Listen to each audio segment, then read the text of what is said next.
Igual, voy a crear esto voy a intentar poner, ustedes recuerden que todos estos elementos, eh, más allá de la grabación y todos los elementos que tenemos como estructura de la clase estarán en el aula suyos para consulta, análisis. Hay algunos, o incluso una bibliografía secundaria que la vamos a poner, ¿no? Perfecto, Pero, disculpas por la interrupción. no, todo bien, más bien al contrario, gracias. Entonces, este sentido, ¿no es cierto?, aparece disputado, al punto que, por ejemplo, para el día de las grandes mitologías, o sea, grandes mitologías de la humanidad, la mitología griega, la egipcia, aparecen en muchas ocasiones más bien, o llegan a nuestros días, ¿no es cierto?, más bien ya segmentadas, interpretadas, profusamente debatidas por la gente que las ha leído y por las generaciones que las han trabajado, ¿no?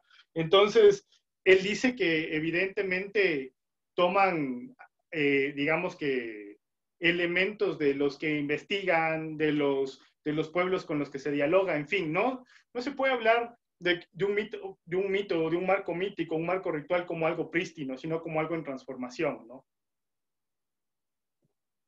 Pensemos en esto.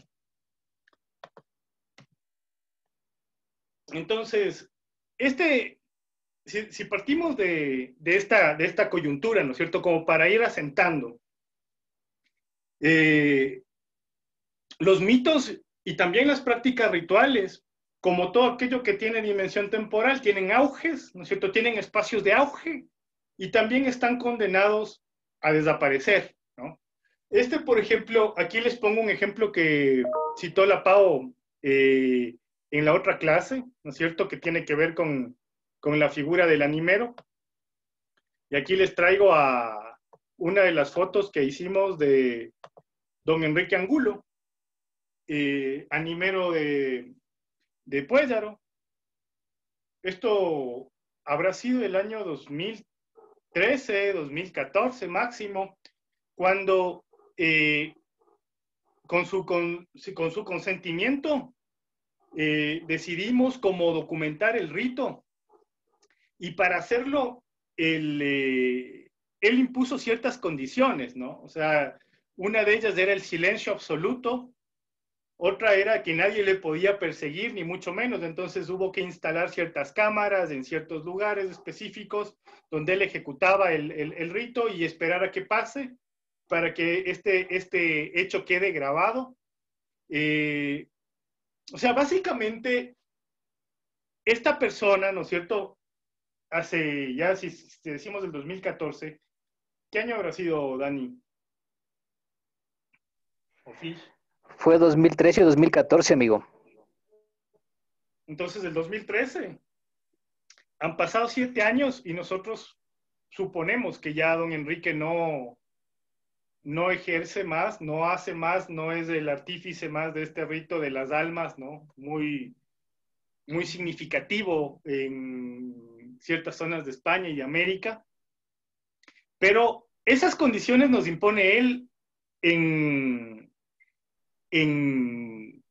digamos que en un diálogo íntimo, antes de que suceda el acto ritual, ¿no?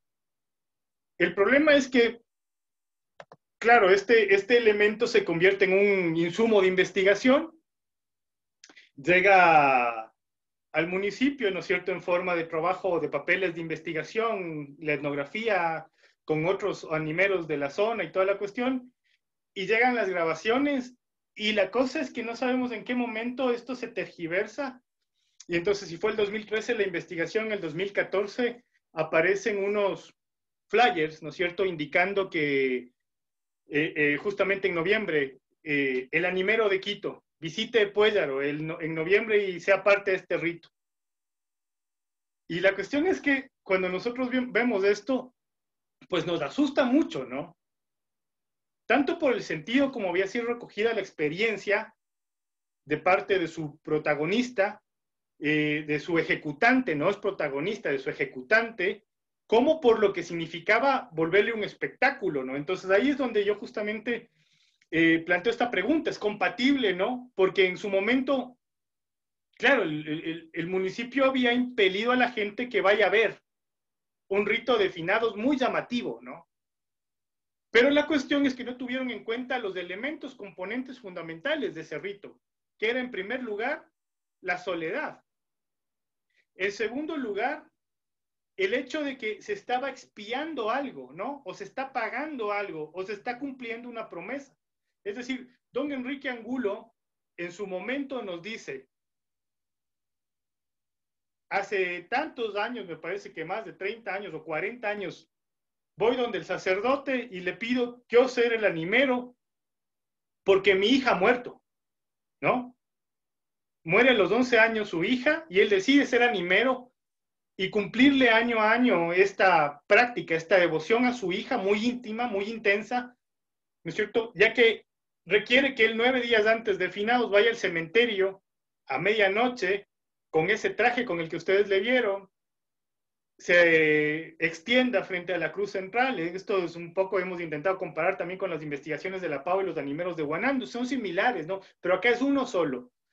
Incluso el animero de Nayón, que hasta hace poco tiempo también funcionaba, ya dejó de ser, y el de Aloguincho me parece que está activo, pero lo interesante es que el tipo hace un ritual de silencio en el cementerio y cuando él se incorpora, ¿no es cierto? Literalmente lleva todas las almas del lugar a dar una vuelta por el pueblo. O sea, literalmente, él no, o sea, él como ejecutante no te dice yo creo que llevo, ¿no? Sino saco a pasear las almas al pueblo a que recorran y a que lo vean, ¿no?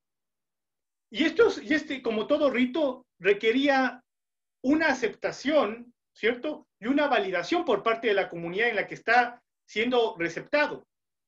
En este caso, por ejemplo, durante todo el siglo XX o los primeros años de los que él es animero, esta tradición se cumple a rajatabla, es decir, no puedes verle al animero, no puedes salir a verle al animero, no puedes, no, o sea, cuando escuchas al animero pasar por tu casa, te arrodillas, rezas y te vuelves a dormir porque él lleva a los muertos, literalmente lleva a los muertos, ¿no? Entonces, si tú ves al animero, posiblemente te topes con que ahí está tu familiar descarnado o lo que fuera. Pero lo interesante y lo más interesante de esto es que, o sea, tampoco podemos nosotros contarlo esto como un acto prístino y antiguo y tradicional, porque nosotros en el 2013, cuando digamos que grabamos, ¿no? Y vemos la ejecución del rito, como les digo, sin presencia, no solo con las cámaras y toda esa cuestión, nos topamos con otra cosa curiosa, y es que el pueblo ya no está preparado para, digamos que para el acto ritual. O sea, es decir, pues ya lo ha recibido migración de la costa, ha recibido migración colombiana, las florícolas y los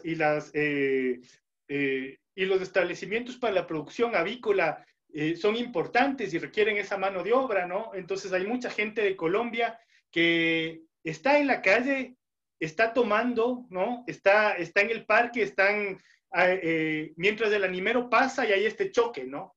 Este choque entre lo que debería ser el rito solemne, de silencio, de soledad, el rito de las almas, y la música que provenía, por ejemplo, del nightclub, ¿no? Donde pasa el animero y sale, por ejemplo, una trabajadora sexual o el que cuida la puerta y le señalan y se le ríen.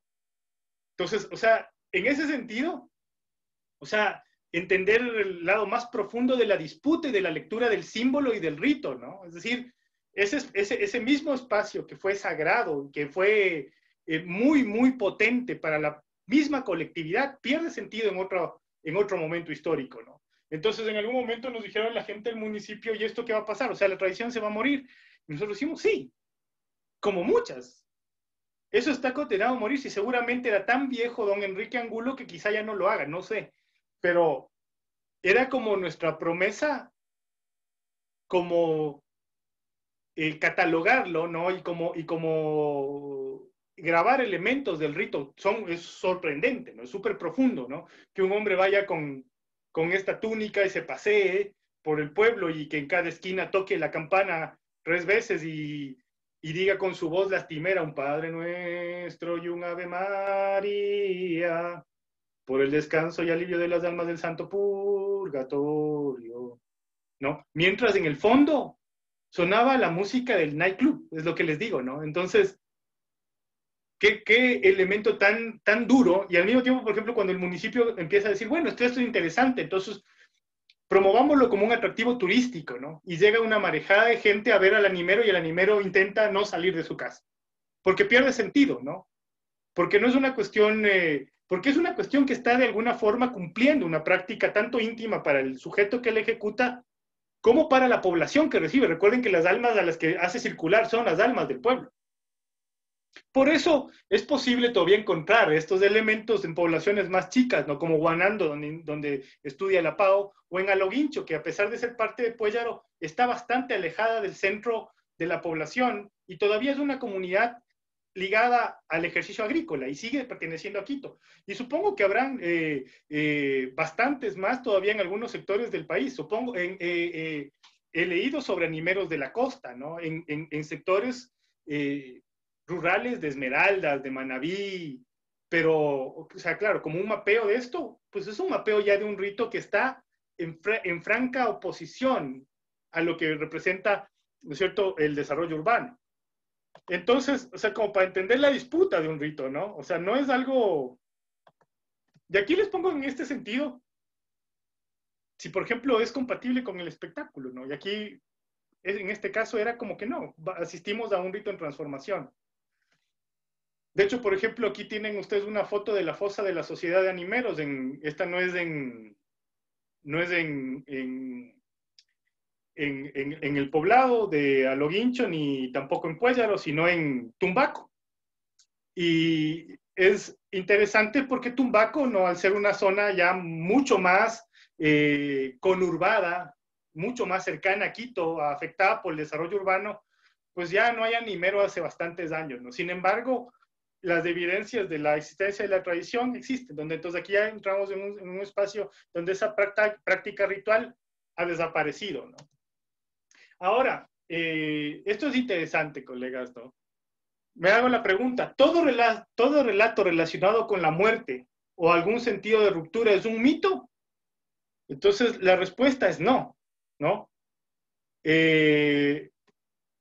Es una narración con componentes simbólicos, incluso puede ser una narración con componentes profundos, pero no necesariamente míticos en el sentido que no impela a dar sentido al origen o a dar forma al caos, ¿no? Pero quizá sí al calmar o otorgar alguna explicación a la cotidianidad.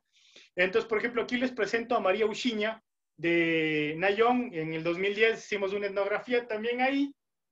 Y miren la reacción, y aquí es algo interesante o sea, que les propongo como, quizá como etnógrafo, ¿no? Como un error etnográfico, no sé de qué forma podría asumir, porque algo interesante lo que van a ver es o sea, la reacción que tengo yo como la persona que está dialogando y mi imposibilidad por leer una estructura narrativa que para mí tenía que ser racional en un plano mítico, ¿no? En el caso de la señora María Uchiña. Y miren, y ella me estaba contando del cementerio, de la estructura del cementerio, de la forma del cementerio. Nayón es un cementerio también bastante viejo, a pesar de que el que existe ahora no es el cementerio original, como pasa casi siempre. Pero ya es un cementerio de fines del 19, o sea, ellos tienen muertos desde fines del siglo XIX junto a la iglesia, y este es un cementerio del siglo XX, ¿no? Pero ¿qué pasa, no? Entonces ella me dice, miren, esta es una tradición, una transcripción puntual, ¿no? Correcta. Todas las tardes y noches se escuchaba ruido y ruido que venía desde el cementerio. Todas las noches, por Dios.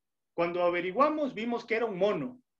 Ese mono, objeto simbólico, ¿no? Entonces, yo respondo desde una perspectiva absolutamente racional y le respondo, le digo, ¿un mono? Sí, me dice, un mono. Se tiraba de los árboles y subía y bajaba para abajo. Y mi respuesta, le interrumpo y le digo, ¿y quién dejó ahí ese mono? ¿No? Saltaba entre los muertos, estaba un poco mal transcrito ahí, y dice, la respuesta de ella es, discúlpeme, señor, nadie. Vino el padre una mañana y bendijo, y desapareció. Era el diablo que despertaba a los muertos. Esta es una narración del año 2010, y es muy interesante, porque nos convoca, ¿no es cierto?, a una interpretación propia, ¿no es cierto?, y sentida del espacio cotidiano desde una perspectiva mítica. O sea, para los investigadores era improbable que realmente haya sido un mono de verdad, ¿no? Pero la figura, cuando ella la describe, para mí, evidentemente, lo que llegó a mi cabeza era que algún parroquiano soltó en el cementerio un capuchino o algún mono mascota y el mono hacía ruido, ¿no? Pero solamente en el resto de la narración me encuentro con un profundo relato simbólico, ¿no es cierto?, que habla de desorden, movimiento y ruido en el mundo de los muertos que puede ser aplacado mediante intervención, ¿no es cierto? Una intervención ritual, en este caso, la bendición del sitio. Ese mono, ¿no? Para ella era claro, era el diablo. Pero para mí tenía una forma, ¿no? Una estructura, una idea básica, quizá platónica del mono que yo tengo en mi cabeza. Sin embargo, esta persona, ¿no es cierto?, partía del hecho de que ese mono, ¿no es cierto?, alteraba el mundo de los muertos y que había que callarle. Y lo paradójico es que doña María Uchiña vivía frente al cementerio y era la dueña la guardiana de las llaves del cementerio. Entonces, justamente por eso era el sentido, ¿no? Ella decía, yo no le estoy contando un cuento, le estoy contando lo que vi. Entonces, en ese sentido, ustedes se dan cuenta que también hay una figura de autoridad que, así como asienta el rito, también asienta el campo mítico, ¿no? Entonces, ahora, para darle sentido a esta cuestión, la diferencia entre este relato del mono, ¿no?, que de alguna forma impela la cotidianidad y que tiene elementos míticos, ¿no?, como el diablo, la figura misma del mono y lo impuro, ¿no es cierto?, se enfrenta a la gran narración mítica porque el mito revela lo primordial, el origen de las cosas, ¿no? Entonces, por eso les pongo el orden del caos, ¿no? Y generalmente está asociado no a una narración anclada en la cotidianidad, sino a la experiencia religiosa, a la experiencia simbólica. Por eso en la muerte es tan importante, ¿no es cierto?, el marco mítico, porque la muerte tiene que ser interpretada a este nivel, ¿no?, a pesar de que también puede ser analizada desde la cotidianidad, ¿no? Entonces, esto dice, por ejemplo, esta parte que pongo acá, es una afirmación de James en el sentido del marco ritual, ¿no? Tiene sentido cuando se produce o cuando se lee en una cotidianidad que está rasgada, que está seccionada, que está rota, ¿no? Y si nosotros partimos de lo que leíamos en la anterior clase, del texto de Levinas, ¿no es cierto? Él dice, la muerte es la gran ruptura, es el gran rasgar, ¿no? Es una gran transformación, por eso es liminal, por eso es un fenómeno de frontera, ¿no? Porque hay que interpretar ese momento, ¿no? Ese inasible. Entonces, en este sentido funciona el marco mítico, ¿no? Y el rito, por otro lado, ¿no es cierto?, se compone de esto, o sea, se alimenta del marco mítico como el mito se alimenta del marco ritual, pero funciona como una ejecución para lograr que ese orden que está descrito en el mito funcione y que tenga forma, ¿no? Y que se cumpla, ¿no? Entonces, me parece importante como leer la definición que Turner hace tanto en el marco ritual como en el rito y muerte en los Emdú, del rito, ¿no?, como una conducta formal, es decir, hay unas formas establecidas, prescritas para ocasiones en las que no están dominadas por la rutina tecnológica, es decir, fuera de la cotidianidad. No se ejecuta cotidianamente el rito y se relaciona con todo este marco supranatural, con el marco de lo místico, con el marco del metaorden, con el marco del gran caos fundacional, en fin, ¿no? Entonces, aquí es muy importante entender que en el rito, ¿no es cierto?, si bien hay la narración mítica funcionando, hay alguien que ejecuta y esa persona que ejecuta maneja símbolos, ¿no? O los entiende al menos, ¿no? Es decir, por ejemplo, en el caso de una misa, el sacerdote; en el caso de una práctica ritual, el yachak, el curador, el sanador, ¿no es cierto?, la adivina. Hay alguien que ejecuta y que entiende una forma simbólica y que la convierte en práctica, ¿no? Esa práctica, esa activación de sentido no cotidiano, es la forma ritual, ¿no es cierto? Entonces, aquí les pongo, por ejemplo, piensen en el rito eucarístico, ¿no? James dice no centrarnos, ¿no es cierto?, en los elementos que conforman el rito, sino en el sentido mismo que tiene el rito en el momento en el que se produce. Es decir, por ejemplo, los elementos simbólicos, ¿no?, en el rito eucarístico, ¿no?, el pan, el vino, que son elementos simbólicos, que luego se transforman en carne y sangre, o sea, son componentes, ¿no es cierto?, de un momento ritual que tiene sentido únicamente en ese momento. Y ese momento es la transustanciación, cuando el sacerdote rompe lo cotidiano, ¿no es cierto?, para justamente dar sentido a esa ruptura y darle otro cariz, otro matiz, ¿no es cierto?, una forma distinta, cumplir la promesa, ¿no? Entonces, efectivamente, esa hostia, ¿no es cierto?, o ese pan, o cualquier elemento que sea en ese momento ejecutado bajo la práctica ritual, deja de ser una materialidad, ¿no es cierto?, un componente orgánico, y se convierte literalmente para el creyente en el cuerpo de Cristo y en la promesa salvífica, ¿no? Y el vino también en su sangre. Entonces, y esto me hace acuerdo, por ejemplo, a una anécdota que tengo yo cuando era muy niño, ¿no? Y nos hacían hacer la primera comunión a los 10 años, me parece, y el capellán de mi colegio, yo estudié en los Maristas, dejó caer, o sea, se tropezó y se cayeron las hostias, ¿no? Yo era menor porque no había hecho la primera comunión, más bien esto me sorprendía, ¿no? Y yo veía a un hombre anciano en el suelo intentando recuperar hasta la más mínima fracción de la hostia. Claro, yo me quedo con esa idea en mi cabeza. ¿Por qué el padre no barrió? ¿No? Y el sentido era este, ¿no? O sea, ya no eran hostias. O sea, estos elementos orgánicos, ¿no es cierto?, alimenticios, si quieres, en otro contexto, se habían convertido literalmente bajo el rito eucarístico en el cuerpo de Cristo, y estaba ese objeto sagrado. Entonces, ¿eso pasó en la misa? En la misa, cuando él iba a dar ya la comunión a los asistentes, se tropezó y se cayó, ¿no? Entonces, ¿y cómo reaccionó la gente? La gente, o sea, en primer lugar, casi todos eran alumnos, ¿no? Y los otros eran docentes del colegio, porque era una misa para el colegio. Y se asustaron porque el padre se tiró, o sea, literalmente al suelo. Claro, y la gente intentaba como ayudarle, pero el padre como que pidió que se aparten, y él cogía los pedazos, ¿no es cierto?, pedacitos, y los volvió a poner en el... Claro, en esa época todavía no se estilaba incluso que otra persona tome la hostia y pueda comulgar él mismo, ¿no? Sino el padre la depositaba en la lengua. Pero para mí fue tan impactante, ¿no es cierto? Y yo de alguna forma, este sentido como que se completa cuando mi madre, o sea, una persona muy, muy católica, ¿no es cierto?, empieza a dar la comunión a los enfermos. Entonces, es decir, literalmente ella atesoraba esta cuestión porque está llevando, ¿no?, el elemento de salvación. O sea, no es una cuestión que para el creyente está en discusión, es un hecho. O sea, es el fenómeno transformado, es la esencia de tu fe, ¿no es cierto? Así de potente. O sea, la integración de todo un marco, ¿no es cierto?, narrativo, mítico, en la práctica ritual se convierte en una esencia potente, ¿no? Entonces, uno puede decir, pero qué gracioso, yo no soy creyente, entonces me parece ridículo, ¿no?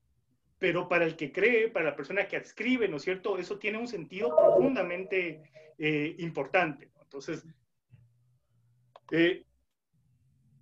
por ejemplo, como comprender cómo funcionan los tres niveles y ahora entender, ¿no es cierto?, que evidentemente hay elementos, ¿no es cierto?, ya para entrar aquí en esta discusión, a quien también leyeron Arnold van Gennep, James, Turner y otros, que nos dicen, aún así, miren, colegas, el rito es tan potente como lo que acabamos de ver, o sea, como la edificación, o sea, es capaz de edificar y dar sentido a una vida y a una fe, ¿no? O sea, es decir, si yo como les ponía el caso que cita, no me acuerdo cuál es el nombre de este antropólogo, cuando dice, el chamán va a invocar la lluvia, ¿no es cierto?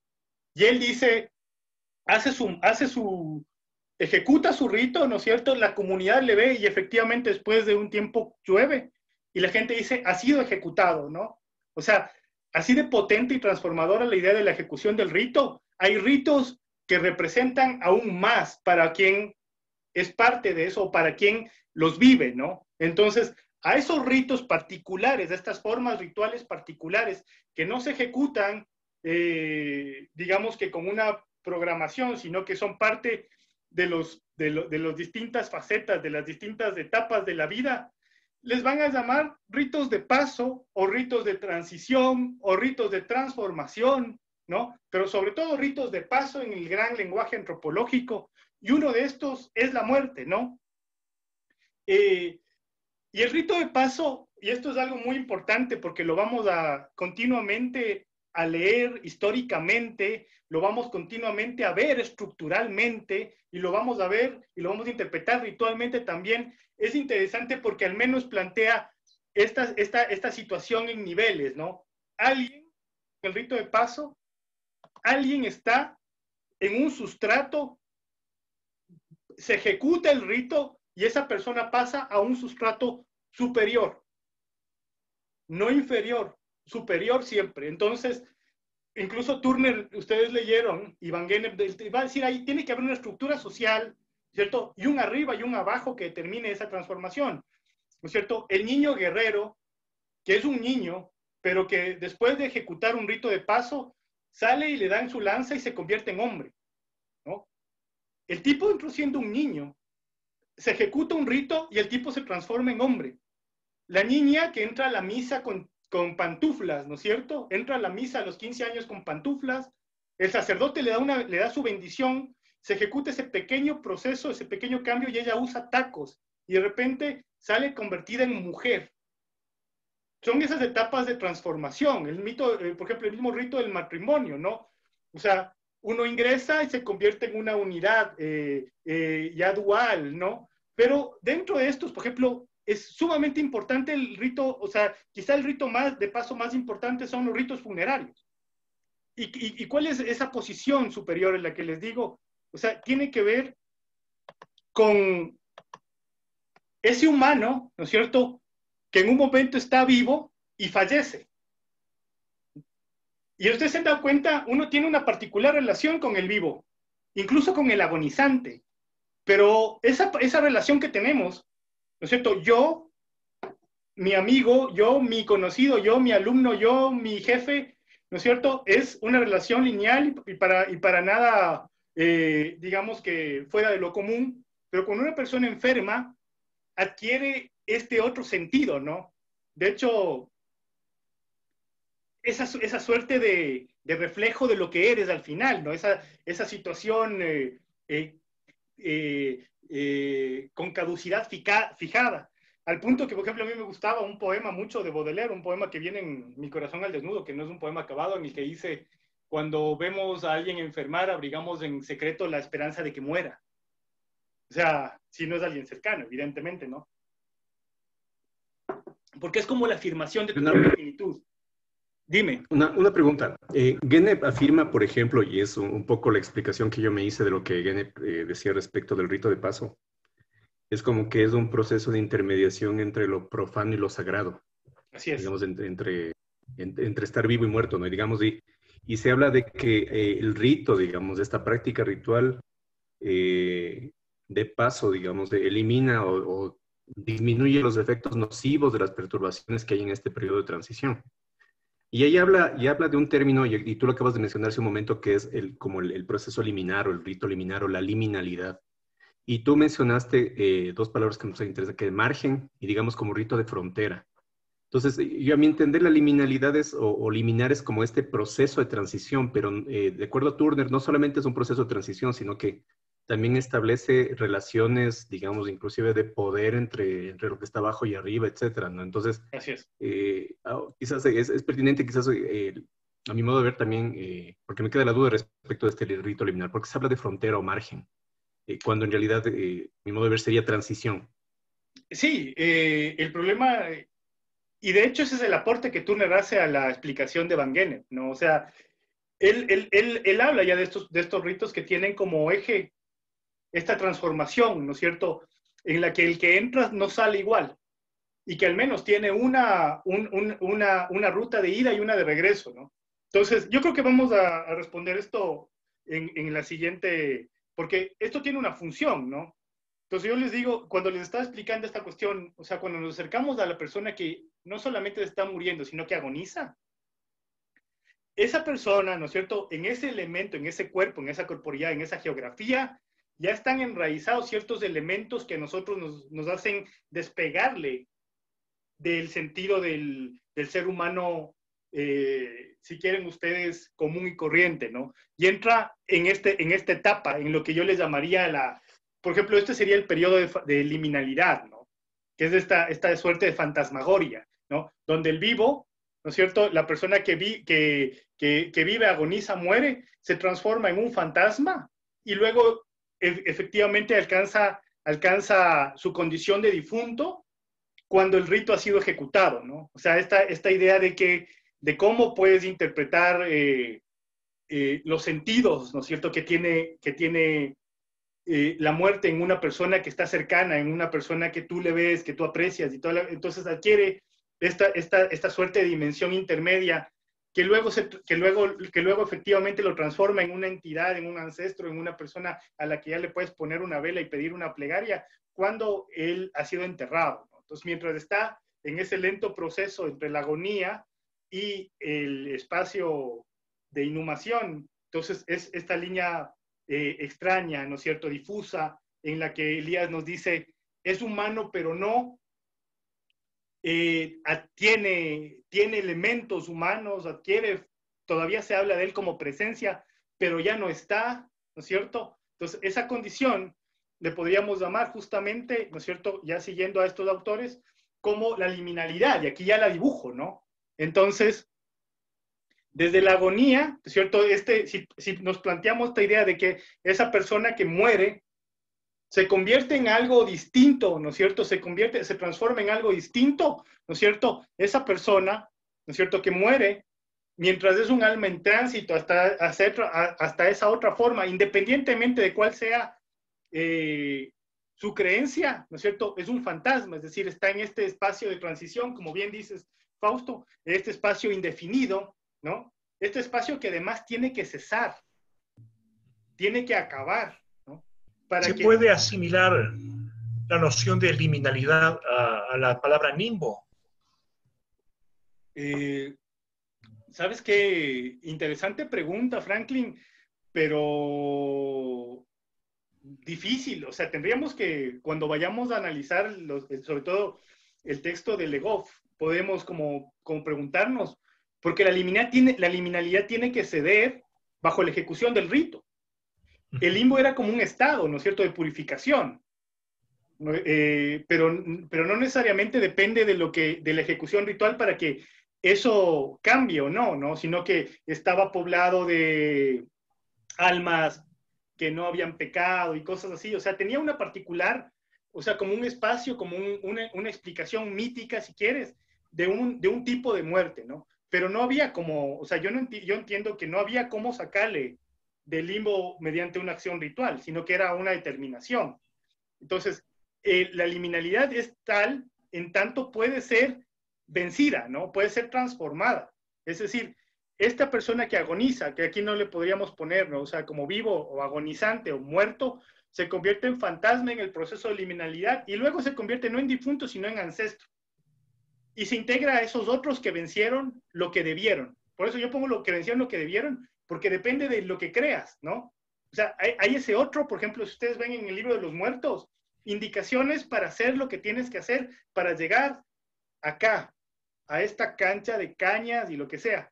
Entonces, aquí es lo que me pregunto, ¿no? ¿Y cómo se vence ese carácter liminar? Gracias a la ejecución del rito por los vivos. Es decir, y esto tiene mucho que ver con la idea de ciclo, con la idea de comunidad, por ejemplo, para vencer la liminalidad. ¿Lori, ibas a decir algo? Sí, algo iba a decir.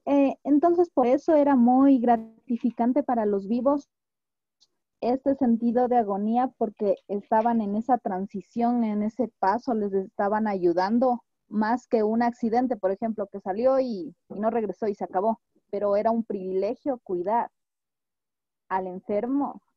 Claro, depende del tiempo, ¿no? Yo supongo que estás refiriéndote a una muerte cristiana, a una muerte ya por la idea de bien morir y toda esa idea. Pero, por ejemplo, pónganse otro ejemplo y pongamos una cosa cercana y dolorosa, ¿no? O sea, alguien a mí me preguntó alguna vez, ¿cuándo Pedro Restrepo va a dejar de buscar a sus hijos? ¿Cuándo? O sea, ¿cuándo un padre olvida a un hijo muerto al que no ha podido darle un rito de paso, ¿no?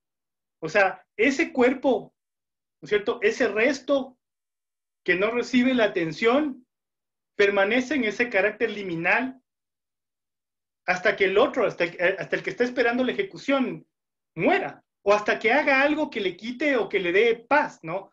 Pero es importantísimo por eso la ejecución del rito, por eso es lo que cuando hablaban de la crisis en Guayaquil, lo doloroso es que no tengas respuestas para darle a alguien cuando reclama ese cuerpo, al que incluso quieres irle a ver después.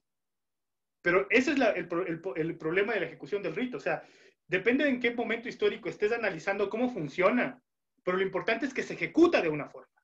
Se ejecuta de alguna forma. Por ejemplo, puede ser que la ejecución del rito, por ejemplo, en el siglo XVIII, XVII, tenga mucho que ver con esa idea de disputa en la cama del moribundo, ¿no es cierto?, entre el demonio y esta alma que está intentando perfeccionarse, y para eso hay manuales y formas de morirse bien, pero que en el siglo XX sea este acompañamiento, ¿no? Y que en el siglo XXI sea quizá esta idea del Internet, lo que sea, pero algo se ejecuta que hace que esa persona, ¿no es cierto?, que está en tránsito, se integre y se convierta en ancestro. O sea, que ya le puedes poner una vela si quieres. O sea, ¿se han dado cuenta? Yo me acuerdo que cuando era niño me pasa otra cosa, ¿no? Interesantísima. Muere mi tía Celina, una tía abuela, que era como mi abuela. Y cuando se muere la tía, me invade el miedo, ¿no? O sea, un niño, me invade el miedo porque ya, o sea, alguien me cuenta, ¿no? Me dice, la tía se ha muerto. Pero ¿cuál es el problema? Automáticamente yo como niño pienso que la tía ya me puede ver. Incluso cuando estoy haciendo mis maldades, o sea, ustedes saben, ¿no? Ya me puede ver, adquiere otra simbología. Porque uno dice, chuta, y la tía me estará viendo. ¿Qué estoy haciendo? Porque está en ese momento, ¿no? Pero cuando ya se entierra, cuando ya la tía ingresa al mundo de los muertos y toda la cuestión, poco a poco se va regularizando su situación, ¿no es cierto? Y ahí viene el otro sentido que tiene el espacio del marco ritual, del rito de paso.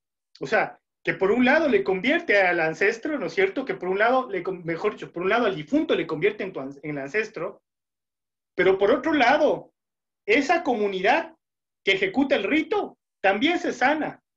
Recuerda que están apestados, o sea, están invadidos de muerte. Y ellos se vuelven a integrar al marco de lo social.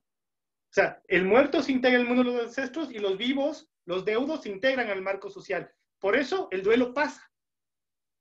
También el duelo, o sea, la misma ropa de duelo, por ejemplo, cuando tú interpretabas, Lore, al personaje, ¿no? O sea, tú dices, si permaneces como el alma del purgatorio, o sea, generaste una patología. Porque lo importante es que el muerto no me va a seguir. Claro, o sea, hay un momento en el que el duelo se relaja. Y de hecho vamos a ver cuando estemos analizando ciertos periodos históricos, ¿no es cierto? Cuando, por ejemplo, el mismo rey dice, a ver, aguántense. No quiero tanta pompa en los duelos. Que se limiten quienes deben llevar duelo, a la esposa, a los hijos y no a los sirvientes. Porque claro, después se convertía en una suerte de culto a las personalidades y las cosas se iban interpretando, pero tiene un sentido muy profundo esta cuestión, ¿no? Y quiero un poco también ir cerrando porque si no nos vamos a seguir en esto. Miren, entonces, tiene este doble lado y aquí es la otra, o sea, del otro que hablaba, ¿no es cierto? Entonces, el sentido de transición del que hablaba Fausto se completa, o sea, ¿por qué se ejecuta? Esto es una cuestión. ¿Por qué se ejecuta el rito de paso en cuanto al tema funerario? En primer lugar, porque el cadáver tiene esta idea de contagio o miedo, que no le estoy proponiendo una idea de contagio contemporánea, ¿no? Sino de la muerte como esta entelequia que se instala, ¿no? Y que invade la comunidad. Hay mucha gente en muchos pueblos que dicen cuando se muere uno, no tarda en morir otro, ¿no? Por otro lado, en torno a la situación misma del cuerpo, ¿no? O sea, el cadáver, como dice Levinas, ¿no es cierto?, tiene esta incapacidad de movimiento. Entonces, esta cara, que es la momia de Ramsés, es cierto? Puede decirnos a nosotros muchas cosas, sabemos que es un ser humano, pero ya no es, ¿no? Esa mueca quieta, inexpresiva, me indica que pasó por ese cuerpo la muerte. Y por otro lado, el espacio que ocupa tanto la geografía mínima, ¿no? Es decir, el cuerpo, el resto humano, como esa macrogeografía que es el cementerio, el depósito, la iglesia, el memorial, o sea, tiene muchas formas, ¿no? El rito cuando se ejecuta purifica, ¿no es cierto? Y por eso muchas tradiciones tienen esta idea de purificar el cuerpo, hacer las cuentas, ordenar los objetos, limpiar los espacios. Entonces no es una cuestión, ustedes ya leyeron, por ejemplo, que tiene mucho en común, por ejemplo, los 3 ejemplos que propusimos. O sea, el ejemplo egipcio, el ejemplo zoroastrista y el ejemplo que propone Salomón en la lectura de los ritos ancestrales leídos a través de los registros coloniales de aquí en el Perú. Entonces, es interesante esta cuestión y lo más interesante es que son elementos que aún en la sierra ecuatoriana se practican, ¿no? Y también en la costa. Acabé ayer de corregir un texto de Jorge Albuja que justamente trataba sobre el pueblo cholo y el ajuste de cuentas después de una muerte, ¿no? O sea, y es básicamente similar porque es lo mismo. Entonces, el rito de paso, colegas, es una defensa, ¿no es cierto? Una defensa, una iniciación frente a la muerte. Entonces, como participa la comunidad, sobre todo la más cercana, que son los deudos, ellos tienen que practicar, es decir, ejecutar el rito, bañarse, comer, compartir, o sea, jugar lo que indique el rito con el objetivo de, y aquí viene ya dijimos la ida, ¿no? La ida es que el difunto se vaya y el objetivo es que la muerte se venza, ¿no? Por eso en muchos ritos de paso, de muerte, acaban con fiesta, ¿no?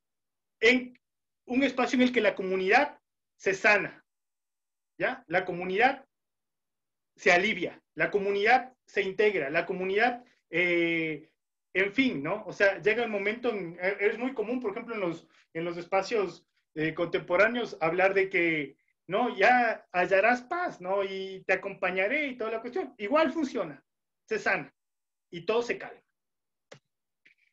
Entonces, ya nos queda una hora. Como verán, tengo planteados 2 ejemplos, más bien estos 2 que van a ver acá, les vamos a subir al aula para que complete cada uno y será como un aporte comunitario al aula, ¿no? Estas preguntas también eran para entender a Turner y les pongo justamente en los 3 ejemplos que tenemos, ¿no? Las Torres del Silencio, el Libro de los Muertos, los ritos andinos descritos por Salomón a través de los registros coloniales. Analizar cuáles son los sentidos míticos y rituales de cada uno de los 3 ejemplos. O sea, como para darnos cuenta cuáles son los componentes, hacer una sección, una disección de estas prácticas y entenderlas, ¿no es cierto?, desde el análisis del marco ritual. Entonces aquí, por ejemplo, les pongo el de las Torres del Silencio, pero este evidentemente es una interpretación mía, donde, por ejemplo, les pongo, ¿no?, elementos simbólicos, por ejemplo, el cuerpo muerto, ¿no?, el perro, las aves de rapiña y los dagmas. Pero esto es muy interesante, por ejemplo, en este sentido, me parece muy interesante que, por ejemplo, que los perros o los animales domésticos con los que compartimos cercanía también se impregnen de la impureza de la muerte, ¿no? Y por otro lado, por ejemplo, aquí les pongo nuestros bellos abuelos de Salomón, donde está oculta mi respuesta y les voy a dejar a ustedes pendientes. Entonces ya mañana van a tener acceso al aula y con eso van a poder como llenar esto. Me parece que con esto, sí, esto es de Salomón igual, ¿no? Es súper interesante en el texto de Salomón, sobre todo leer el espacio que da para la interpretación o la búsqueda del sentido de un rito mortuorio, ¿no es cierto?, precolombino, a través de los registros que dejan distintos elementos, ¿no es cierto?, que son desarrollados, que se vuelven documentación en el periodo colonial peruano. Y ahí, por ejemplo, les recomiendo para los que quieran abonar en la lectura de Salomón, el texto que propone de Blog y Perry, que también lo voy a subir en PDF al aula, que se llama Death and Regeneration of Life, y el de Millones, ¿no?, el retorno de las huacas, el trabajo de Pierre Dubiols también es muy interesante al respecto, como para entender la formación y la disputa, ¿no es cierto?, de un proceso ritual en un contexto de represión, porque está presente la iglesia, pero luego hay todos los juicios y todas las persecuciones por el tema de las idolatrías y eso, ¿no? Pero por eso creo que en este momento tenemos que parar. ¿Alguien tiene alguna pregunta, un aporte? Yo solamente una cosa, Leo. Cuando vos estás identificando estas cosas a partir de los conceptos que tienen estos autores, qué difícil se me hace o qué fácil caer en interpretaciones erróneas, ¿no? No tendrías que estar como metido en toda la onda o analizarla como desde adentro o a alguna de estas cosas para estar más cerca de lo que de la interpretación o de la identificación de cada una de estas partes de las que estamos hablando. O sea, en un sentido, o sea, si tú quieres estudiar, ¿no es cierto? En profundidad, hacer las etnografías que han hecho estas personas para llegar a estos trabajos, pues claro. Y justamente por eso es lo que Turner, Bloch, Salomon llegan a estos, por ejemplo, en el caso de Salomon en el caso del libro de los muertos, ¿no es cierto? Llegas a estas conclusiones porque efectivamente ya cosas de las posibilidades que te brinda la documentación para explicar, ¿no es cierto? Esos sentires que son inexplicables ya en el sentido contemporáneo porque ellos han muerto hace mucho tiempo, son civilizaciones pasadas.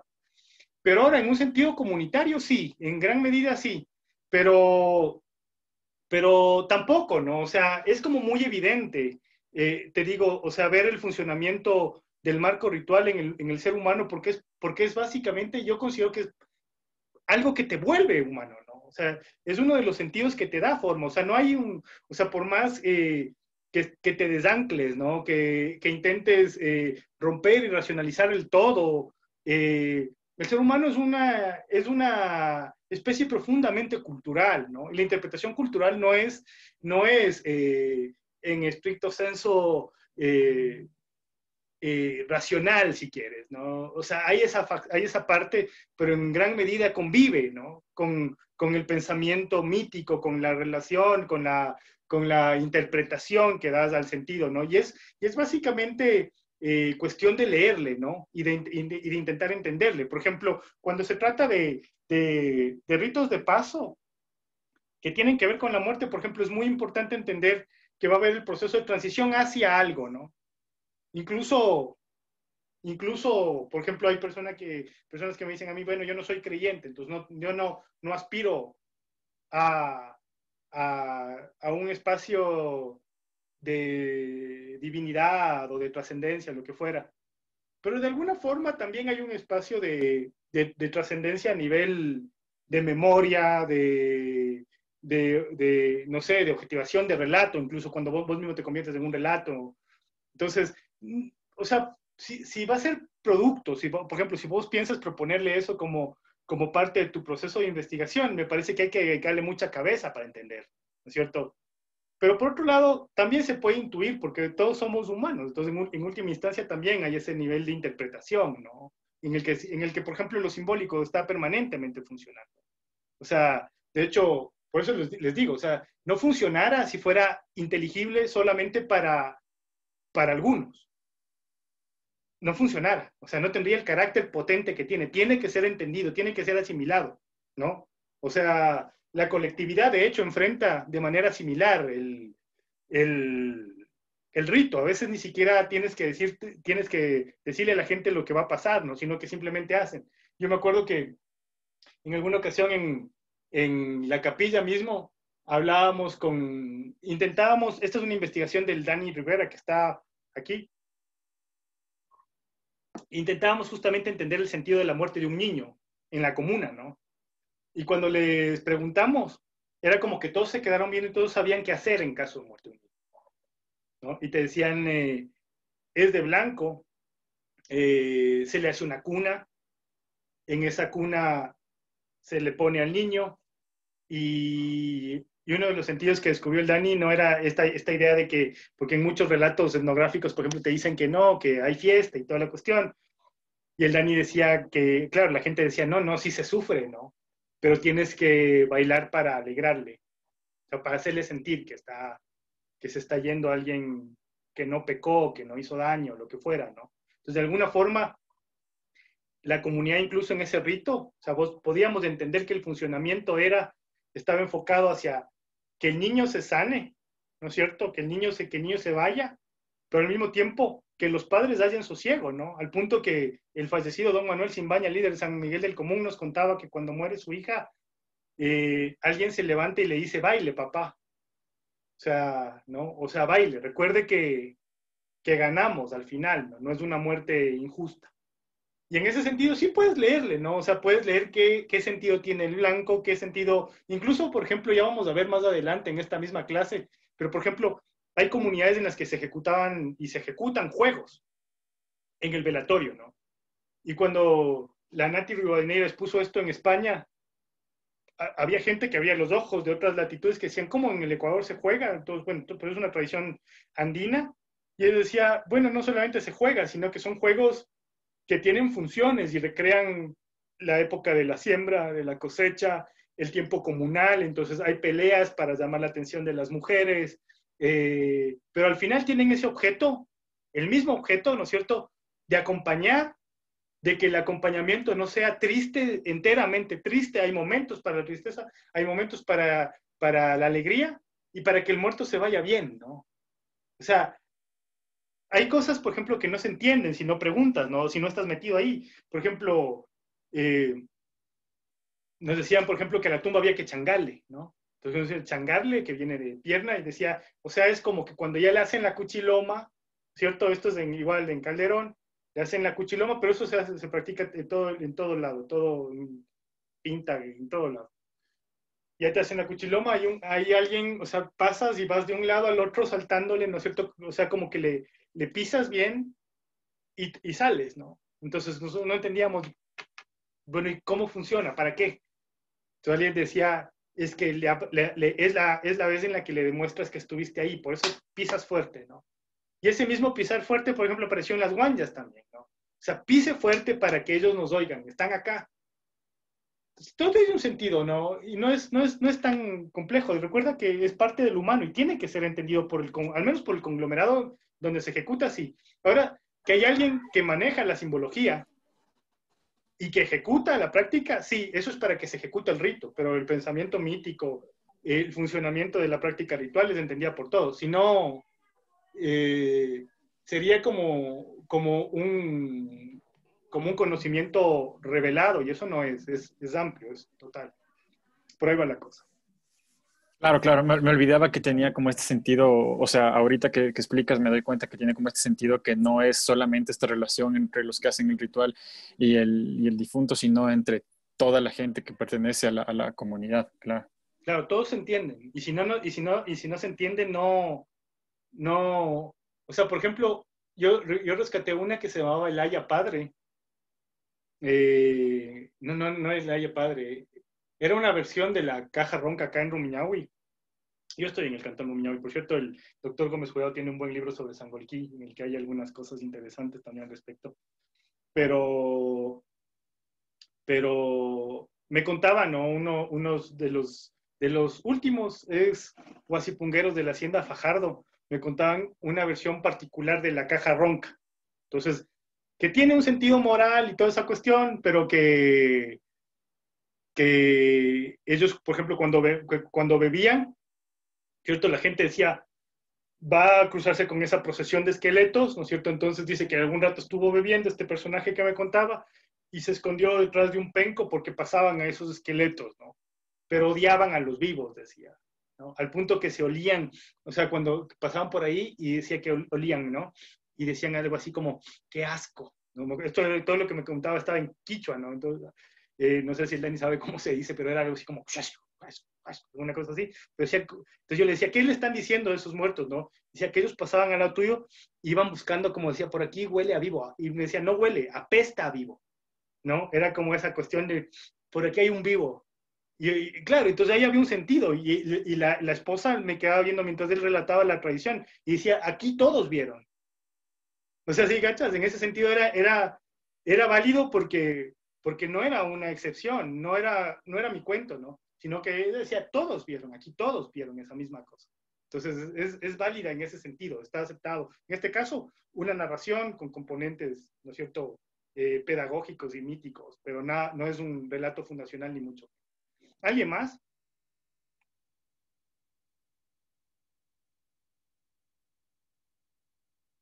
Entonces, pero bueno, quedó claro.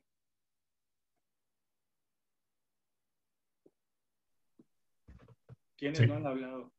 El Jero. Sí, sí quedó claro. Por si acaso todavía yo no tengo acceso al aula virtual. No, es con otra clave, Jero. Ya les voy a dar a todos, el día de mañana les mando porque nos crearon en otro, eso me enteré ahora, nos crearon en otro periodo, entonces hay que entrar. Pero bueno, en el aula virtual van a estar los elementos, pero todos van a tener acceso. Emilia. Ya, gracias. Esta Emilia ha estado desconectada, vean. ¿Qué estará haciendo? No. Muy bien. Entonces, verán, sí quisiera que cada uno se tome un par de minutos, unos 3 minutos, para explicarme cuál va a ser el proyecto que proponen, ¿no? Como les digo, no quiero que sea algo impuesto, no quiero que sea un ensayo, no quiero que pero va a tener que irse construyendo participativamente. Entonces, está aquí también Daniel y está aquí Abel, que son también organizadores del 22º encuentro de Iberoamericano, Valoración y Gestión de Cementerios, Quito 2022. Y queremos ver esa posibilidad de convertirle, o sea, que también sean proyectos enfocados a lo que ustedes hacen, a sus tesis o a su trabajo, ¿no? En este caso tenemos a gente, en este curso tenemos desde especialistas hasta gestores, gente que trabaja todos los días con los muertos, actores, arquitectos, estudiantes. Entonces va a ser bien diverso, pero intentemos sacarle el mayor provecho. Entonces vamos en orden de chat para mí, y me van contando y vemos todos, y si podemos le hacemos alguna observación, no más de 2 minutos, ¿no? Carlos.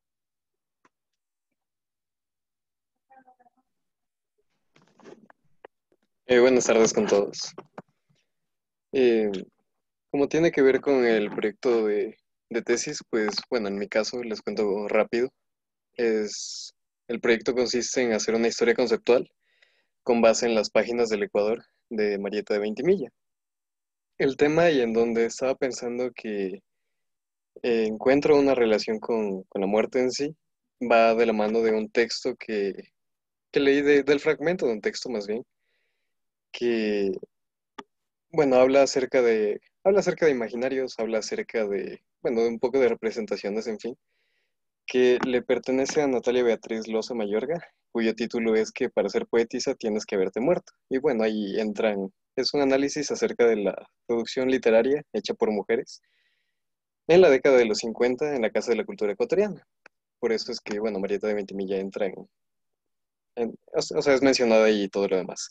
El tema saliendo de este texto es que me llamaba la atención el título y lo que me hacía pensar y en donde pues encontré que podía haber tal vez un trabajo es en no quiero decir necesidad, pero sí en la importancia que o sea, el valor que se le añade a las investigaciones que son realizadas por una voz que en su momento fue como que dejada en segundo plano, fue hecha a un lado. En el caso de Marieta, pues porque como sabemos por ser mujer y bueno, eso resume muchas cosas. Entonces estaba pensando cómo o sea, hay situaciones ahí en las que es como parte importante el que el autor haya muerto, como para que se recojan nuevamente sus trabajos, sus escritos y más cosas, para nuevamente traer la colación. El, el proyecto, en todo caso, pues estaba pensando que sería, pues bueno, acaba de decir que no ensayo, pero Puede ser, si tú consideras, sino que no quiero que tenga únicamente esa forma.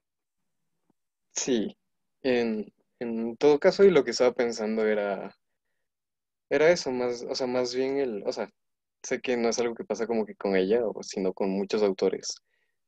Pero estaba pensando acá cómo fue su condición de mujer y de ilustrada y demás. Acá hace que ella sea un personaje que al momento de ser rescatada, pues sirve para muchas más lecturas, ¿no? Ya, una cosa interesante, me parece chévere. Quisiera que hable de Abel, que es especialista en el tema, para que te haga una retroalimentación.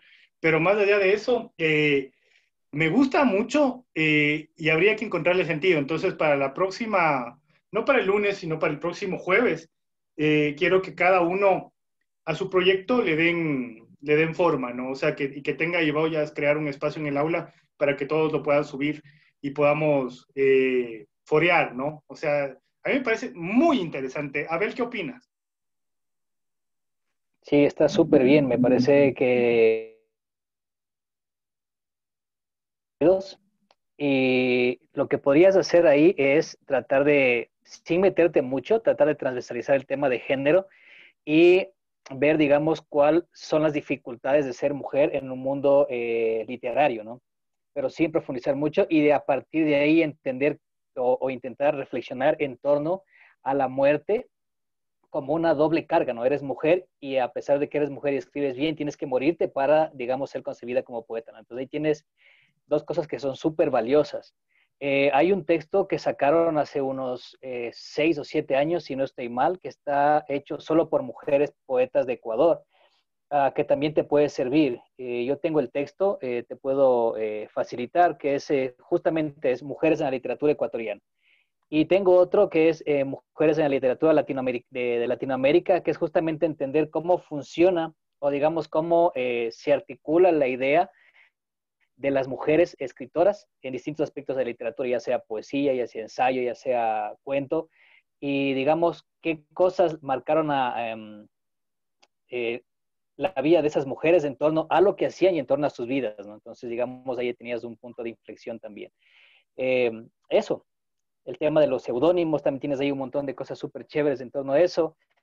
Y más allá del ensayo, creo que como ensayo está súper chévere, pero sería bacán que digamos que si es que vas a hacer ese intento, que intentes recopilar voces de mujeres, eh, ya sea actuales o no, que estén vinculadas en la literatura.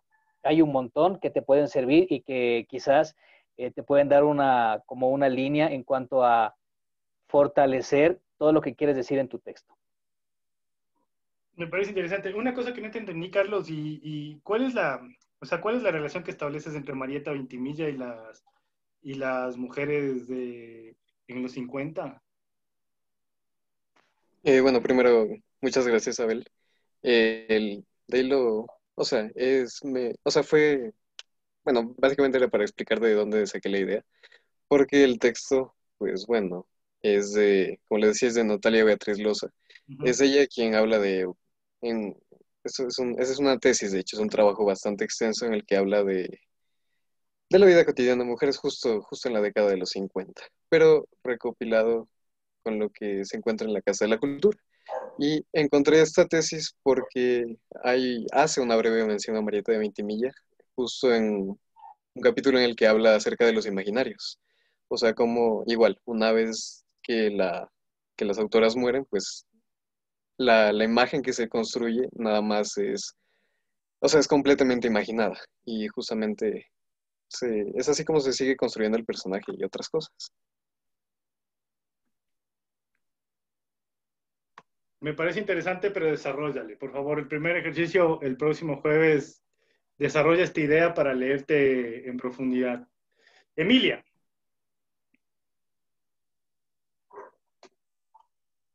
La Emilia no está, ¿no? No, sí estoy, sino que esta es la hora que llegan mis papás, entonces hay gente aquí. Por eso le apagué la cámara.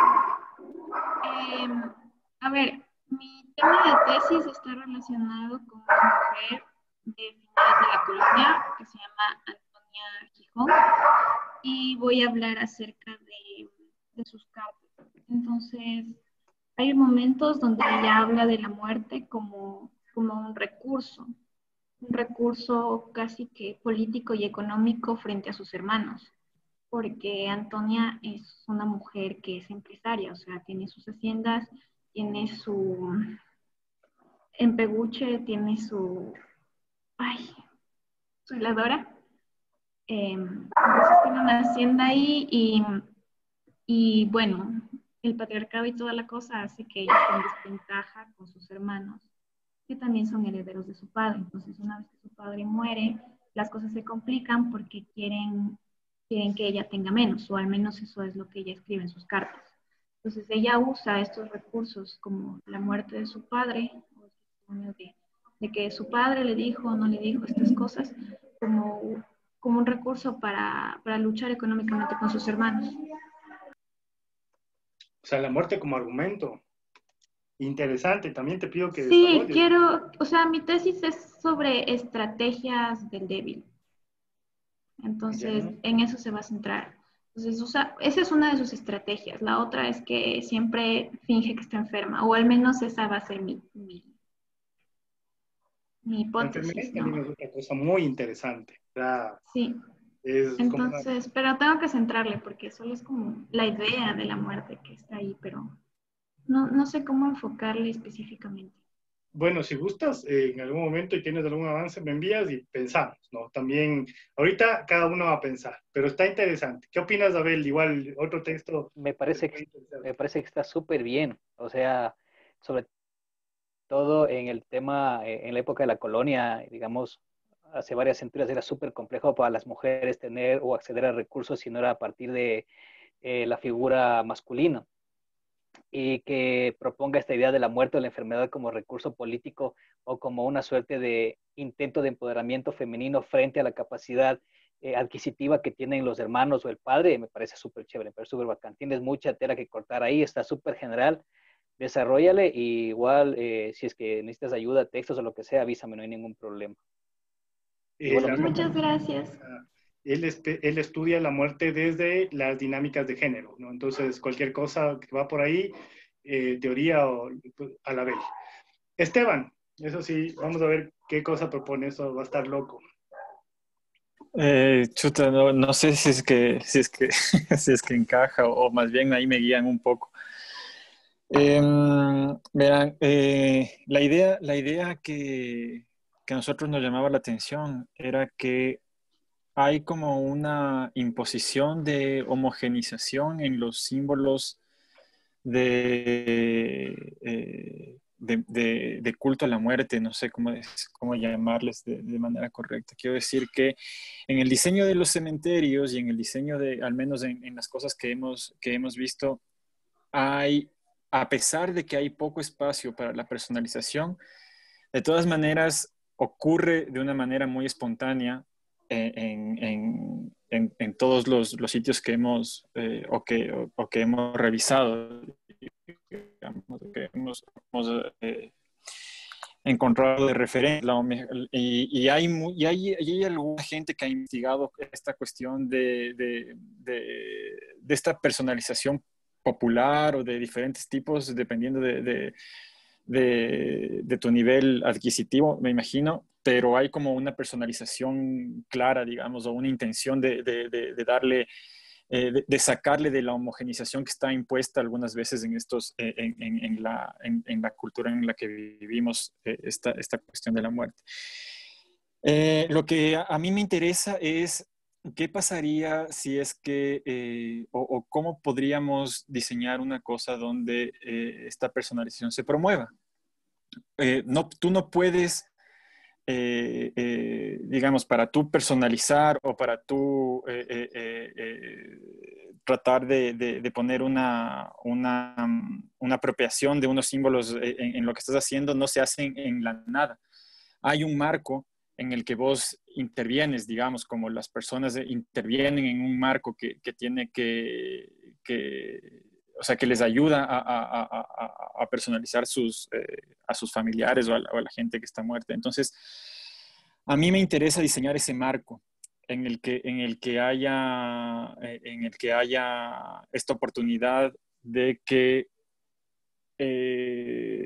las las ideas o los símbolos de estas minorías que no están impuestos o que se tratan de salir un poco o que buscan espacios en esta manera de orden de la representación o de los muertos, cómo pueden empezar a tener más lugar y cómo pueden empezar a ser promovidas incluso. ¿Qué dices por ahí? ¿Qué dicen por ahí? Hay que darle muchas vueltas. Estás en una de las partes de la bibliografía de la materia que más te va a servir. O sea, porque vos estás ahorita dialogando con lo simbólico y la defensa y de alguna forma toda la disputa dentro del carácter de lo simbólico, que es muy profunda. Yo diseñé para mi tesis el concepto de fuga, ¿no? Como por ejemplo, frente al orden que te intenta establecer, por ejemplo, el campo funerario profesional de fines del siglo XX, a mí me interesaba mucho encontrar elementos disruptivos, ¿no? Entonces, por ejemplo, lo que les contaba, ¿no? Si Memorial te pone una pared negra donde todas las urnas son iguales y donde únicamente te enfocas por el número, y básicamente tienes que incluso buscarle en redes sociales, de repente te topas con que hay un elemento que te dice quién es ese muerto, a pesar de que no debería estar. Le metieron una foto, le pusieron, entonces, o sea, entras dentro de esa disputa conceptual que es muy profunda porque estamos en la sociedad de la homogenización, ¿no? Yo les decía a los chicos de contextos, que es una materia que tenemos nosotros ahí en la universidad, les decía, hay un fenómeno interesante, ¿no? O sea, cuando vos analizas la gente que tenía televisión en los años 90 se diferenciaba de aquella que lograba tener televisión con cable porque de alguna forma ese tenía más canales y podía ver cosas, ¿no? Entonces era como que chuta, televisión por cable y luego llega Netflix. Y Netflix, la diferencia entre la televisión por cable que te da más canales y desde el Netflix se supone que te da la libertad de escoger. Y decía, pero paradójicamente, escogemos lo mismo. O sea, la libertad de escoger es la libertad, o sea, una posibilidad de escoger, pero terminas escogiendo lo mismo. O sea, somos bastante... entonces, eso es, por ejemplo, alguna vez, incluso te podría poner en contacto con alguien de Grupo Memoria, lo que sea, para que hables con ellos, porque ellos tienen muy clara esa idea de que la gente no quiere pensar la diferencia. ¿Te das cuenta? Justo para mí esta cosa de que vos hablas de la fuga es como, digamos, no sabía cómo llamarle, pero lo que pensábamos es que no puede suceder en una hoja vacía, o más bien quiero decir que no puede suceder en la nada. Creo que tiene que tener un lugar de contención porque, claro, no puede suceder en ninguna parte. Entonces, esos lugares que, digamos, te permiten intervenir, pero al mismo tiempo no son completamente restrictivos, eso me interesaba, pero no es que tenga tampoco tanta claridad sobre la cosa. Me interesa, mete cabeza. Es complejo, va a ser muy filosófico, pero mete cabeza. Fausto. ¿Cómo estás? A ver, tengo dos temas que me interesan. Digamos, el primero que es a partir un poco ya del trabajo realizado, digamos, como tú conoces, es básicamente gestión y mi área es netamente financiero, ¿no? Sin embargo, digamos, a partir de ya las reflexiones que se han hecho a través de la red ecuatoriana, de las participaciones en la red iberoamericana, es como que introducirse en el campo de lo social es fundamental para entender que los cementerios o los profesionales de la administración de la muerte no solamente administran activos y flujos, sino que administran memorias y administran rituales y administran, digamos, significados culturales, ¿no? Entonces, uno de los temas que me interesaba y es lo que te conversaba digamos, antes de empezar la clase, era que es como entender cuáles son estas relaciones entre los ritos y la administración de la muerte. O sea, a mi modo de ver, creo que es importante hablar a través de la gestión, de cuáles son estos desafíos, rupturas, límites que hay respecto de la aplicación de los ritos. Yo recuerdo a uno de los compañeros que mencionaba que lo que va a haber es una tendencia a mercantilizar la muerte y que toda la muerte va a ser mercantilizada. Entonces yo Digamos, sí y no. En la ciudad de Quito la muerte es un proceso que se hace a través de respuestas de mercado, pero solo en Quito, en otras ciudades del país no es el caso. Sin embargo, los cementerios no solamente administran estos ritos, ¿no? Entonces, no solamente administran los cuerpos y los cadáveres, sino también estos ritos. Entonces, es como un poco analizar y reflexionar en qué sentido la administración de la muerte, los procedimientos que nosotros llevamos a cabo, promueven o limitan la práctica ritual. Podría ser uno de ellos. Y otro que me parece interesante a partir de la explicación de los mitos es si es que el mito es una explicación de la realidad. Y tenemos un mundo mítico. Ese mundo mítico no solamente se forma a través de mitos que tienen que ver con lo religioso mágico, como decía Salomón, sino que a mi modo de ver también los mitos se explican desde la perspectiva económica, es decir, el mito neoliberal, digamos, la retirada del Estado, la dicotomía Estado-mercado. Entonces, en este momento, justo cuando tú explicabas el tema de mito, es como que si es que nosotros estamos explicando la mercantilización de la muerte a partir del sistema económico, es decir, realmente hacia dónde nos va a llevar esa visión. Es un análisis dentro del esquema que vivimos actualmente, ¿no? Y partiendo de la premisa de que hay unas respuestas de mercado a la muerte. Entonces es como que, claro, eso lo veo mucho más difuso, ¿no? Lo veo mucho más complejo de explicar, pero me pareció interesante porque, o sea, también a mi modo de ver hay una misión mítica, si es que hay una explicación de la realidad que tienen los rituales. Esos rituales también están significados precisamente por la práctica de pagar con tarjeta y de vengar o de enterrarte en Montolivo, o de enterrarte en parques o en jardines de la paz o parques de recuerdo, etc. Entonces, es como que eso también me surge como inquietud porque dentro del sistema es como hay una gran explicación a estos rituales desde una perspectiva económica. Entonces, desde esos dos veo, por lo menos como que podría decantar en algo que pueda ser un poco más pragmático, ¿no? Súper interesante. Tiene esa dimensión y es una de las dimensiones fundamentales. Recuerda que cuando Salomón habla de Pariacaca y de los poblados, ¿no es cierto?, que se consideran equiparables económicamente, ¿cierto? Él habla de la tendencia a pensar una huaca originaria gemela. O sea, es decir, a encontrar este sentido común que viene a darte, ¿no es cierto?, forma a la interpretación ancestral a la interpretación de la forma de tus ancestros, pero al mismo tiempo que se plasma en la vida cotidiana como una tregua, como un pacto, como el establecimiento de relaciones de reciprocidad y de vecindad. O sea, tienen esa función, es evidente, porque impactan, o sea, dan sentido incluso, pues o sea, es muy interesante empezar a entenderles estos aportes como has hecho tú, ¿no es cierto? No solamente en una perspectiva temporal profunda, sino traerlos, porque son marcos que están en funcionamiento. El ser humano, aunque se piense digitalizado, virtualizado y lo que sea, no deja de funcionar con marcos míticos. Y me parece interesante. Ahora, te soy sincero, primero me parece a mí súper importante porque creo que no se ha reflexionado desde ese tándem, o sea, es decir, la gestión dura de la muerte de finales de principios del siglo XXI enfrentada al proceso de gestión del marco ritual. Yo creo que eso es un pendiente. ¿Qué opinas, Dani? Justamente creo que es un pendiente que existe. No se ha hablado de estos rituales frente a la administración del campo funerario en este siglo.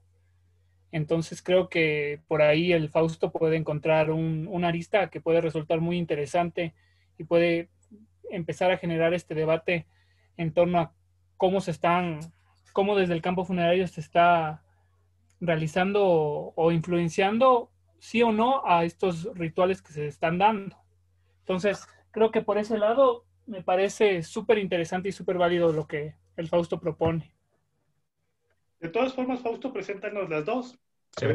Apenas abramos el aula. Sí, voy a tratar de... aportar con sí, perdón, a ver que te interrumpa. Lo que pasa es que, por ejemplo... Dale, a ver, perdón. No, tranquilo. Verás, lo que te iba a decir es que a mí me parece que es súper potente, sobre todo esta idea de lo de administrar más allá de los cuerpos, o sea, de la idea administrativa del camposanto como tal, la administración de los ritos. Si de verdad el cementerio tiene esa capacidad de administrar los ritos y las memorias. Entonces me parece que por ahí tienes línea investigativa quizás que puede servir. Me parece que, no sé si es que suceda de ese modo, no sé, realmente dudo, pero me parece interesante como intentar indagar por ahí a ver qué sucede. O sea, es interesante, ¿sabes? También que es una cosa que le preocupaba la otra vez al Jero, si no me equivoco, en otra clase, cuando él decía, aquí se habla mucho de algunos ritos, pero en el campo funerario brutal de la ciudad no pasa eso. Y es una cosa interesante, pero te das cuenta que si vos, por ejemplo, inhumas en la sociedad funeraria, o en Monte Olivo, o en Jardines, la gente ya espera la misa del mes del cementerio. Pues. O sea, entonces sí hay un impacto. O sea, no sé si es, pero hay un... No, indiscutiblemente.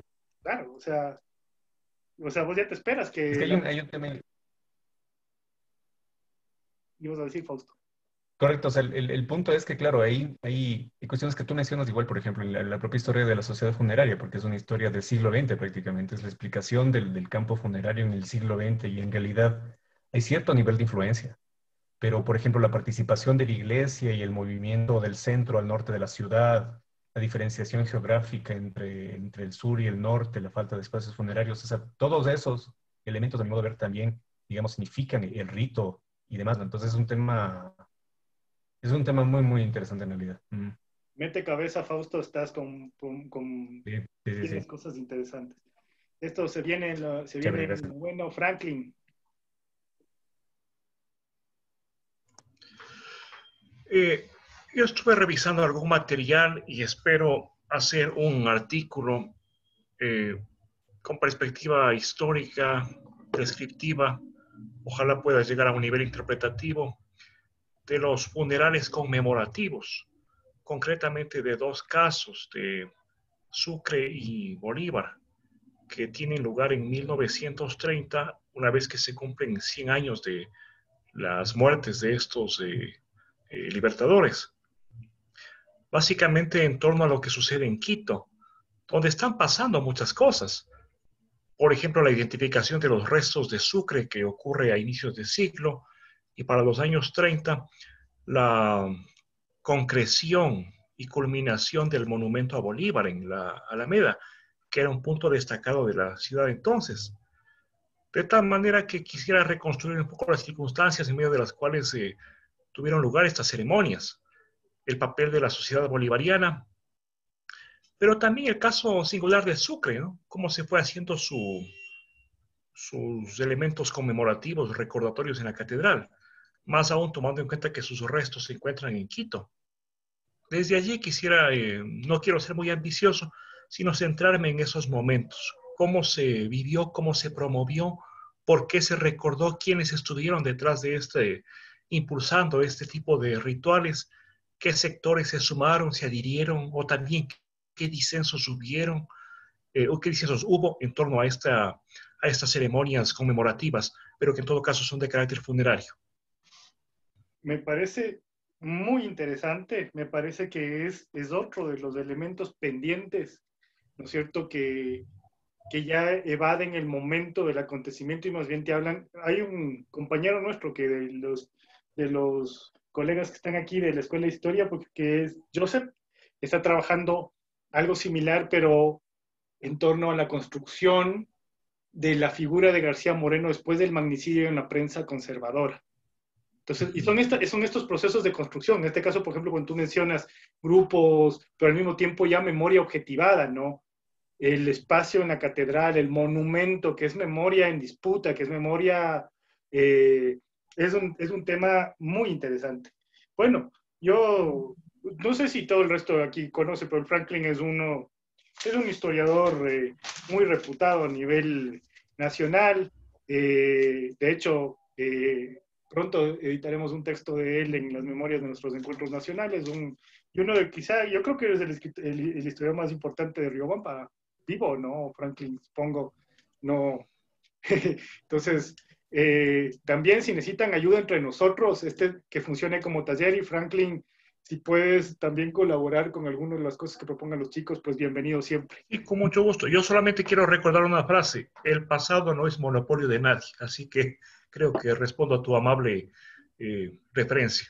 Sí, no, con mucho cariño, Franklin. Sí, gracias, gracias. Jero. Sí. A ver, mi tesis es básicamente el Ecuador y su relación con los Estados Unidos en la Segunda Guerra Mundial a través de las bases militares que instalaron. Ahora, como tal, mi tema de tesis está muy alejado conceptualmente y procesualmente de la muerte como tal, pero creo que en la matriz de la Segunda Guerra Mundial estaba pensando trabajar sobre las consideraciones sobre la muerte que tenían los soldados japoneses. O sea, eso como base. También estaba pensando si podía hacer una comparación entre la muerte para los soldados japoneses y para los soldados alemanes o para los soldados soviéticos. Eh, y, o sea, hacer esta cuestión de morir por la patria o por el emperador. Cómo es que el sacrificio, el morir en la guerra deja de ser una cuestión de temor y pasa a ser una cuestión de honor. Como mencioné, o sea, está lejos de lo que yo trabajo, pero es, es dentro de la misma matriz, así que no me alejo al final del día. Sí, me parece interesante, Jero. Hay que meterle cabeza. Vos tienes información porque estás trabajando por ahí, pero veamos cómo le puedes desarrollar, ¿no? Es una cosa que yo creo que algo se ha dicho, sobre todo en Japón, en ese sentido, entonces pues vamos a ver cómo lo solucionas el próximo jueves. Lore, Ya. Ahí para que me den también luces. Porque lo que yo pensé, una idea que tenía era como formar un soporte, un acompañamiento investigativo en la ritualidad de los duelos, importancia y por qué mantenerlos. Me estoy refiriendo, o no sé si vaya por ahí, no como un acompañamiento como lo están haciendo ahora, por ejemplo, psicológico, sino más bien investigativo, el por qué entender que esta ritualidad todavía debe mantenerse en el tiempo, narrar a través de la memoria, a través del patrimonio, claro, desde lo personal, familiar, a nivel de ciudad en general también, para entender esta estructura de revalorizar estos rituales desde la identidad y desde esta cotidianidad individual y colectiva. Yo me inclinaría mucho como herramienta el aspecto artístico y con esto llegar a más público para generar experiencias, conflictos y en especial ahorita que está dando esto en la actualidad. Lore, no sé si te entiendo. Tú pretendes generar un proyecto artístico, conceptual en torno a la virtualidad y la ritualidad funeraria. Sí, sería como una presentación, de hecho. Ya. O sea, verás, te enfrentas con otro extenso corpus, una producción, mucha producción sobre todo de la antropología contemporánea en torno a los ritos y los transhumanismos y toda esta cuestión de la virtualidad y la muerte que se verá al final del programa, pero que me parece interesante, o sea, todo lo que tiene que ver por ejemplo, hay una parte en la que dice revalorización de estos rituales, yo me pregunto cuáles, ¿no? O sea, pero creo que tienes que pensar eso y proponer eso, ¿no? No va a ser simple. Evidentemente estás cuestionando tu propio proceso de muerte porque estás de alguna forma proponiendo una herramienta de la contemporaneidad que tiene que ver con esto otro, pero me parece chévere, ¿no? Pero sí es un reto, ¿no? Quisiera entenderlo mejor y cuando lo redactes, ¿no? O sea, cuáles son tus ambiciones, hacia dónde quieres llegar, qué marco teórico vas a usar, que me parece interesante que tiene que poner en disputa muchas cosas, ¿no? En fin, sí es un reto, sí te estás metiendo en una cosa chévere, así me gusta. Gracias, Lore. Y por último, Mauricio, nos extendemos unos minutitos para escuchar a Mauricio. Bueno, mi tema de tesis es sobre en comprender la devoción religiosa mediante la Virgen María en el concordato de Papa Pío IX. Entonces estaba como reflexionando, es en el periodo de García Moreno, entonces quería como entender la misma sociedad en participar estos ritos fúnebres en cuanto a utilizar a la imagen de la Virgen María. Entonces, hay algo, como decías, Leo, en la anterior clase, en el uso de la imagen de las advocaciones marianas, que es por un tiempo. Entonces, más o menos estoy como craneándole así como que el uso de la Virgen María para estos ritos fúnebres. ¿Cuáles advocaciones marianas fueron las más, en ese momento, más llamativas para estos ritos? Pero para tener en cuenta eso sería más bien indagar en la participación de las Eucaristías en cuanto en las advocaciones en este mes, por la advocación de la Santísima Virgen del Quinche, por la alma de tal. Entonces, más o menos así quería como que quiero construir mi planteamiento de pregunta y desde ahí como que querer desglosar esta investigación. Es interesante, pero es un reto muy fuerte en cuanto a fuentes porque no vas a encontrar, me parece, es difícil.